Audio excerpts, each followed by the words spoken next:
দুইটা, তাহলে হাত পায়ের দিক দিয়া অঙ্গ প্রত্যঙ্গে কোনো দিকে কোনো পার্থক্য নাই।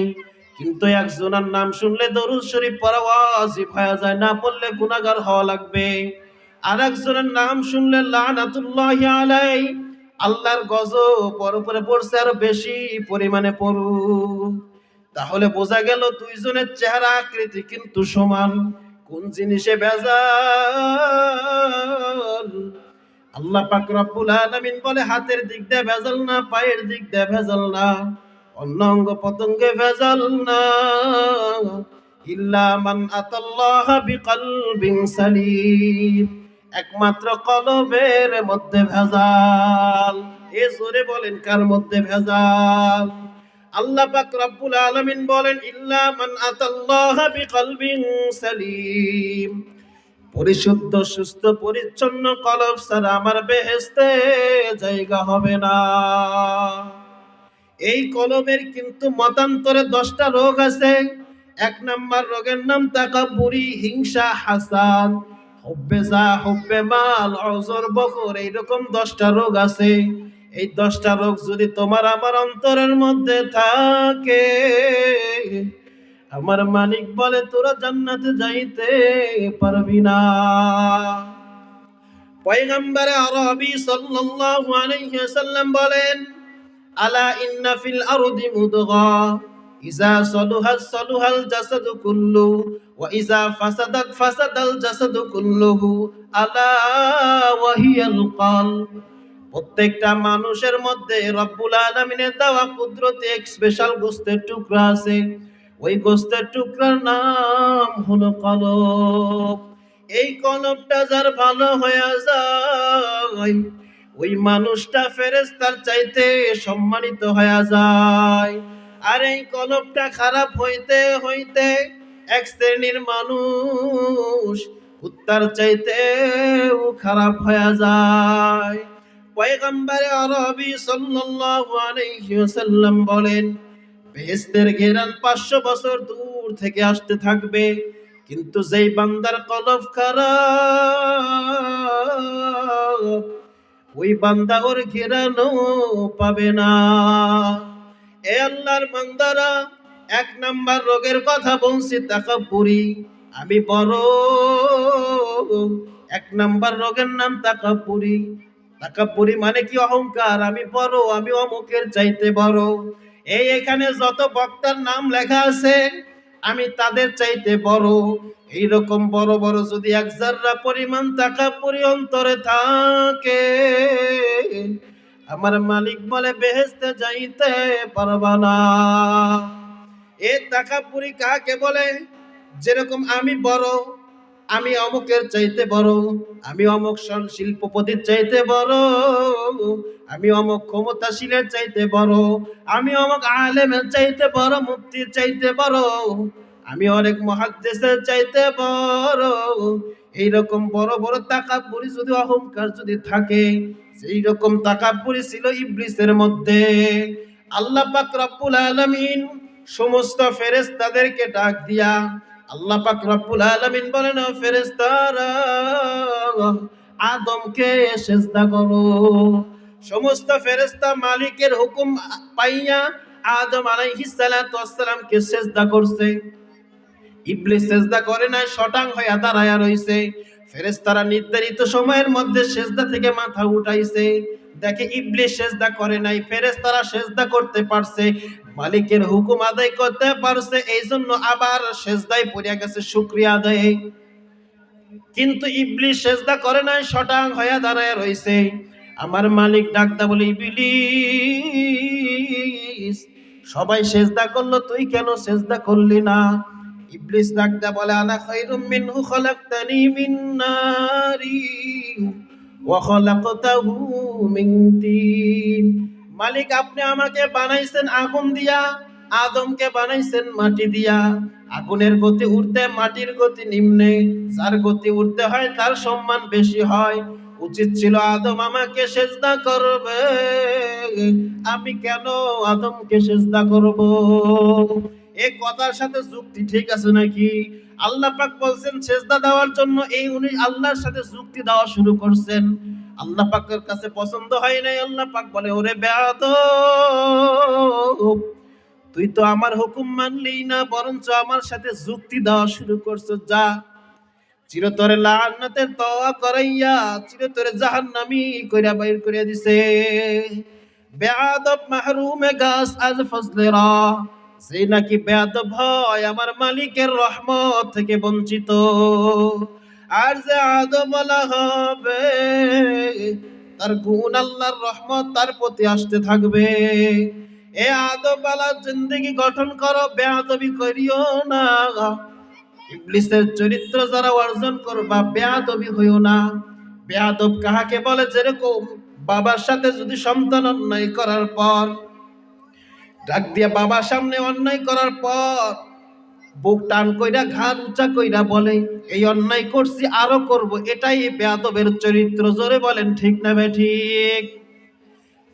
যেরকম মুরব্বীরা বলছে এই কথা মান, যদি না মানো এটাই বেয়াদবের আখলাক চরিত্র, বেয়াদবের প্রমাণ। আর যদি এটাই ইবলিসের আখলাক, আর যদি আদমের চরিত্র অর্জন করতে চাও, বাবার সাথে অন্যায় করার পর দুই চোখের পানি ফালাইয়া নরম হইয়া মাথাটা নিচু কইরা ডাকদা বলবা, বাবা ভুল করছি, অন্যায় করছি, মাপ চাই, আর করব না। এটাই হলো আদমের চরিত্র।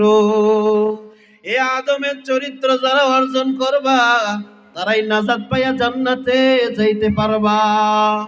আল্লাহ পাক রব্বুল আলামিন আদম আলাইহিস সালাতু ওয়াস সালামকে বললেন, ও আদম, গন্ধম খায়ও না। গন্ধম খাইছে কি খায় নাই? শুধু খাইছে তাই না, খায়া গন্ধম খাইছেন। খায়া আসমানের দিকে তাকাইয়া আমার মালিকের দরবারে দুই হাত উঠাইয়া ডাক দেয়, মালিক রব্বানা যালামনা আনফুসানা ওয়া ইল্লাম তাগফির লানা লানাকুনান্না মিনাল মালিক, আমি আমার নিজের নফসের উপর জুলুম করছি, আমি অন্যায় করছি, আমি গুনাহগার হয়ে গেছি। আপনি যদি আমাকে মাফ না করেন, আমার কোনো উপায় নাই। এ আল্লাহর বান্দারা, আমার মালিক মাফ করছেন কি করে নাই? শুধু মাফ করছেন তাই না, তাকে নবী হিসাবে ঘোষণা কইরা দিছে। আর ইবলিস আমার মালিকের সঙ্গে জিনা করার কারণে ওকে চিরতরে বেয়াদব হিসাবে বাহির করে দিছে। তাহলে এক নাম্বার রোগের নাম তাকাব্বুরি, আমি বড়, আমি বড়। এই আমি বড়ত্ব, এইটা ভিতর থেকে দূর করতে হবে। এটা যদি দূর করতে পারো, আমার মালিক বলে নাজাত পাইয়া জান্নাতে যাইতে পারবা। এ আল্লাহর বান্দারা, দুই নাম্বার সম্পদের মহাব্বত, মালের মহাব্বত। আল্লাহর পয়গম্বর বলেন, হুব্বুদ দুনিয়ার রাকসু কুল্লি খাতিয়া, দুনিয়ার মহাব্বত সমস্ত গুনাহের মূল। এ আল্লাহর বান্দারা, কোন দুনিয়ার পিছনে পড়ছো? কোন সম্পদের পিছনে পড়ছো? কোন টাকা পয়সার পিছনে পড়ছো? আল্লামা জিরি রহমাতুল্লাহি আলাইহি লেখে, কবরে যাইয়া মাপ পাওয়ার আগ পর্যন্ত নিজেকে একটা শুয়ারের চেয়ে ভালো মনে করা যায় না।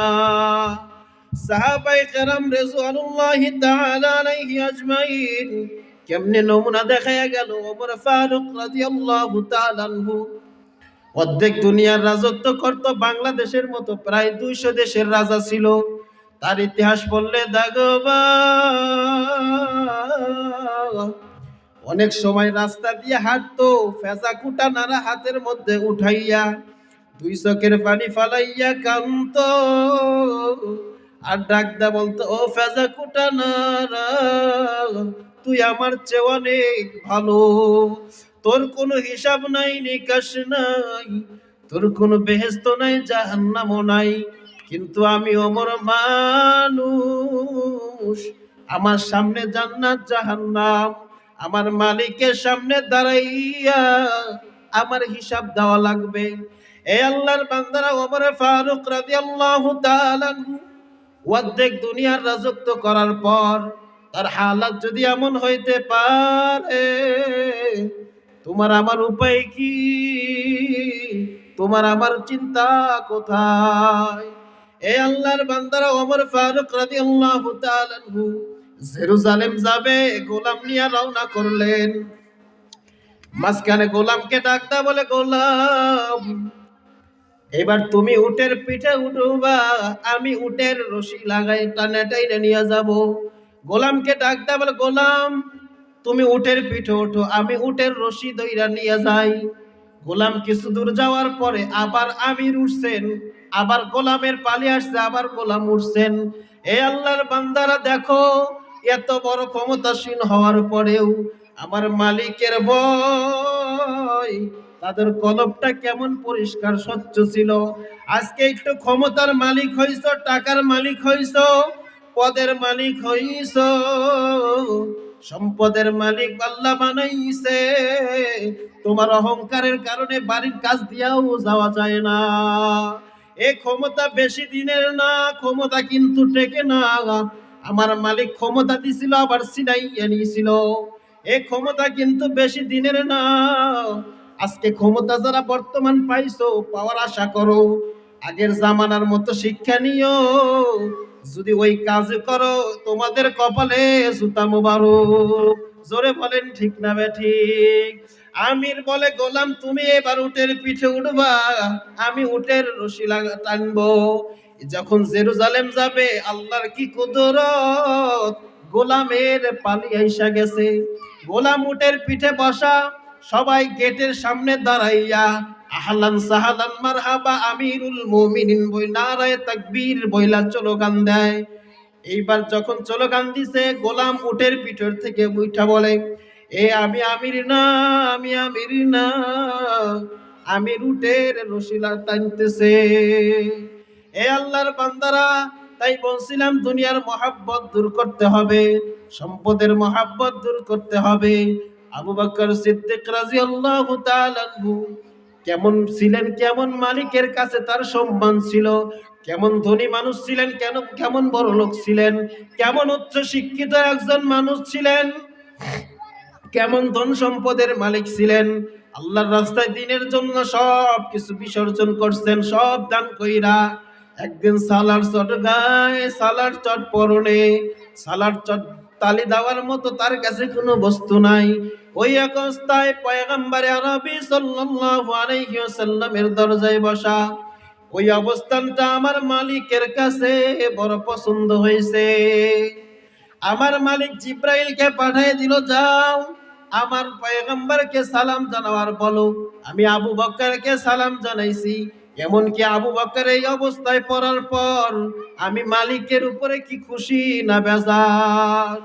আবু বকর আল্লাহর পয়গম্বরের সামনে জিব্রাইল আলাইহিস সালাতু ওয়াস সালাম আসার পর ডাকদা বলে, ইয়া রাসূলুল্লাহ, ইয়া হাবিবাল্লাহ, আমার মালিক আবু বকরকে সালাম জানাইছে। আর বলতে বলছে, আবু বকর এত বড় বংশের লোক, এত ধনী হওয়ার পর আজকে সবকিছু মালিকের রাস্তায় দান কইরা নিঃস্ব হইয়া এই অবস্থায় পড়ার পরে আমার মালিকের উপরে খুশি না বেজার। আমার মালিক জানতে চাইছে। আবু বকর রাদিয়াল্লাহু তাআলা আনহু দুই চোখের পানি ছাইরা দিয়া কান্দে, কান্দা বলে, আমি আমার মালিকের উপরে খুশি। এ আল্লাহর বান্দারা, টাকা পয়সা দিয়া কি করবা, ক্ষমতা দিয়া কি করবা, আজকে কলবটারে যদি পরিষ্কার করতে যদি না পারো, আল্লাহর পয়গম্বর বলে বেহেশতের ঘেরানো পাবা না। বেলাল হাবশী রাদিয়াল্লাহু তাআলা আনহু কেমন মালিকের দরবারে তার সম্মান ছিল, কেমন মর্যাদা ছিল। আল্লাহর পয়গম্বর তাকে কেমন ভালোবাসতেন, মহাব্বত করতেন। আল্লাহর পয়গম্বর বেহেশতে ঢুকবে, যে বাহনের উপরে থাকবে, ওই বাহনের রশি ধইরা বেলালে হাবশী সহ আল্লাহর পয়গম্বর বেহেশতে ঢুকবে। কেমন মর্যাদা, কেমন সম্মান, কেমন মর্যাদা আমার মালিক তারে দান করছিল। আল্লাহর পয়গম্বর তাকে কেমন মহাব্বত করত। আল্লাহর পয়গম্বর ভালোবাসা তার মসজিদে নববীর মুয়াজ্জিনের দায়িত্ব নিযুক্ত করলেন। জবান ছিল তোতলা, আশহাদু আল্লাহর কাছে আশহাদু আল্লাহ শব্দ উচ্চারণ করত। ওদিকে দুনিয়ার দিক দিয়ে একেবারে নিঃস্ব, বকলম্মা, কোনো গুণ তার মধ্যে ছিল না। সাহাবাই কেরাম রিজওয়ানুল্লাহি তাআলা আলাইহি আজমাইন ইশারের নামাজের পর ডাকদা বলে, ইয়া রাসূলুল্লাহ, ইয়া হাবিবাল্লাহ, যেই মসজিদের ইমাম আপনি, মুয়াজ্জিন একজন সুশিক্ষিত সুন্দর সুরে নিযুক্ত করা দরকার। আল্লাহর পয়গম্বর সাহাবায়ে কেরামদের পরামর্শ অনুযায়ী ইশারের নামাজের পর বেলালকে ডাকদা বলে, বেলাল, ফজরের আযান তুমি দিবা না, ফজরের আযান নতুন মুয়াজ্জিন দিবে। বেলাল হাবশী রাদিয়াল্লাহু তাআলা আনহু শোনার সঙ্গে সঙ্গে তার দুই চক্ষু দিয়া টপ টপ করে পানি পড়ে। মালিকের দরবারে ডাক দেয়া বলে, মালিক, গোলাম জাদা গোলাম তুমি আমারে বানাইছো, বংশের দিক দিয়ে নিচু বংশ তাও তুমি আমারে বানাইছো, চেহারা কুচ্ছিত কালো তাও তুমি আমারে বানাইছো, এক পয়সার মালিক না তাও তুমি আমারে বানাইছো, একেবারে নিঃস্ব বকলেন না তাও তুমি আমারে বানাইছো, জবান তোতলা তাও তুমি আমারে বানাইছো। ওরে মালিক, সব করলা তুমি, তোমার হাবিবের মসজিদের মুয়াজ্জিনের বরকত থেকে মাহরুম হইলাম আমি। বেলালের কান্দনে আমার মালিকের আরশে আজিমে জুস মাইরা যায়। পরের দিন ফজরের সময় মতন মুয়াজ্জিন আযান দেয়। সাহাবায়ে কেরাম রিজওয়ানুল্লাহি তাআলা আলাইহি আজমাইন খুশিতে খুশিতে মসজিদে আসে। আল্লাহর পয়গম্বর মসজিদে নববীর মেম্বারে বসা। অন্ধকার পরিষ্কার হবে, নামাজ আদায় করব, কিন্তু অন্ধকার কেন পরিষ্কার হয় না? জিবরাইল আলাইহিস সালাতু ওয়াস সালাম আয়েশা বলে, ইয়া রাসূলুল্লাহ, ইয়া হাবিবাল্লাহ, আজকে আপনার মসজিদে কেন ফজরের আযান হয় নাই? আল্লাহর পয়গম্বর ডাকতে বলে, জিবরাইল, তুমি কি বলো? আজকে তো নতুন মুয়াজ্জিন কত সুন্দর সুরে আযান দিল, তুমি কি বলো আযান হয় নাই? জিবরাইল আলাইহিস সালাতু ওয়াস সালাম ডাকতে বলে, ইয়া রাসূলুল্লাহ, ইয়া হাবিবাল্লাহ, প্রত্যেকদিন আপনার এই মসজিদের আযান আমার মালিকের আরশ থেকে শোনা যায়। আজকে আপনার এই মসজিদের আযান আমার মালিকের আরশে পৌঁছে নাই। ইয়া রাসূলুল্লাহ, ইয়া হাবিবাল্লাহ, যতক্ষণ পর্যন্ত বেলাল মসজিদে আযান না দিবে ততক্ষণ পর্যন্ত অন্ধকার পরিষ্কার হবে না। ইয়া রাসূলুল্লাহ, ইয়া হাবিবাল্লাহ, তাড়াতাড়ি বেলালকে নিয়ে আইসা আযান দেন। যতক্ষণ বেলাল আযান না দিবে মসজিদে, যতক্ষণ বেলাল আযান না দিবে অন্ধকার পরিষ্কার হবে না। রাহ গিয়া রসমে আযা রূহে বেলালি না রহি, হাল সাবা তোরা কিয়া है लेकिन तलकीन गज़ाली ना रही। হে আল্লাহর বান্দারা, আজকে কিন্তু আযান কিন্তু মোরে মোরে মসজিদের মাইকে হয়, কিন্তু বেলাল হাবশী রাদিয়াল্লাহু তাআলা আনহুর আযানের যে রূহ ছিল সেই রূহ তো আর পাওয়া যায় না। এ মালিকের কাছে যদি সম্মান পাইতে চাও, আমার মালিক বলে, আমার কাছে সম্মানিত ওই আল্লাহর বান্দা বান্দিরা, আল্লাযীনা ইয়াযকুরুনাল্লাহা কিয়ামান ওয়া কুউদান ওয়া আলা জুনুদিহিম ওয়া ইয়াতাফাক্কারুনা ফি খালকিস সামাওয়াতি ওয়াল আরদ রব্বানা মা খালাকতা হাযা বাতিলান সুবহানাকা ফাকিনা আযাবান নার। আমার মালিক বলেন, আমার কাছে সম্মানিত জ্ঞানী ওই সমস্ত বান্দা বান্দিরা যারা দাঁড়ানো অবস্থায়, বসা অবস্থায়, এমনকি শোয়া অবস্থায়, এই তিন অবস্থায় যারা আমি মালিকের জিকির করবে, আমার মালিক বলে তারাই হইল জ্ঞানী। এ আল্লাহর বান্দারা, মালিকের কাছে যদি সম্মান পাইতে চাও, নিজেকে ছোট মনে করো, নিজেকে ছোট মনে করো, আর কলব থেকে হিংসা, হাসাদ, হুব্বে যা, হুব্বে মাল, মালের মহাব্বত, সম্পদের মহাব্বত। কোন মাল, কোন সম্পদ? যেই মাল তোমাকে জাহান্নামের খড়ি বানাইবে, ওই মালের থেকে হেফাজতে থাকো। এ আল্লাহর বান্দারা, যতটুক মাল চলিয়া ফেরা খাওয়ার জন্য প্রয়োজন, ততটুক মালের জন্য চেষ্টা করো, সাধনা করো। যেই মাল তোমার জাহান্নামের কীট বানাইবে, ওই মালের কাছেও যাইও না। ওই মাল অর্জন কইরা তুইয়া রাইখা যাইবা। তোমার আমার সন্তানগুলো ওই টাকা দিয়ে আনন্দ ফুর্তি করবে। তোমার আমার সন্তানগুলো যখন ওই 8 টাকা দিয়ে আনন্দ ফুর্তি গান বাজনার মধ্যে লিপ্ত থাকবে, কবরে বইয়াবো, কবরে শুইয়া ওই সদকায় হিসাবে সব পাইতে থাকবা। ওর যে গুনাহ হয়, ওই গুনাহ কবরে পৌঁছতে থাকবে। আমার মালিক ডাকদা বলে, ইল্লা মান আতাল্লাহ বিকলবিন সালিম। পরিশুদ্ধ, সুস্থ, পরিচ্ছন্ন কলব ছাড়া আমার বেহেশতে জায়গা হবে না। এ আল্লাহর বান্দারা, এ পর্দারের মা বোনেরা, আজকে শরীরে রোগ হইছে, পয়সা থাইকো না। পয়সা না থেকে স্থানীয় ডাক্তারের বাড়ি দৌড়াও। ডাক্তার বলে, ভাই তোমার এই রোগের চিকিৎসা এখানে হবে না, মেডিকেলে যাও। মেডিকেলের ডাক্তার পরীক্ষা নিরীক্ষা করার পর ডাক্তার বলে, ভাই তোমার এই চিকিৎসা এখানে হবে না, ঢাকা যাও। ঢাকার ডাক্তার পরীক্ষা কইরা দেখে, পরীক্ষা দিয়া রিপোর্ট দিয়া বলে, ভাই তোমার এই রোগের চিকিৎসা বাংলার জমিনে হবে না, বিদেশে যাও, অমুক জায়গায় যাও। এ আল্লাহর গোলাম, কথা বুঝে থাকলে বলো।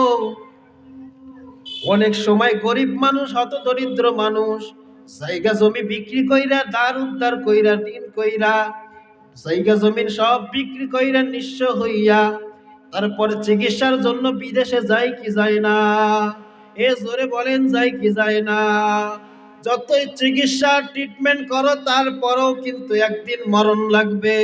আজরাইল আলাইহিস সালাতু ওয়াস সালাম কিন্তু একদিন হাজির হবে।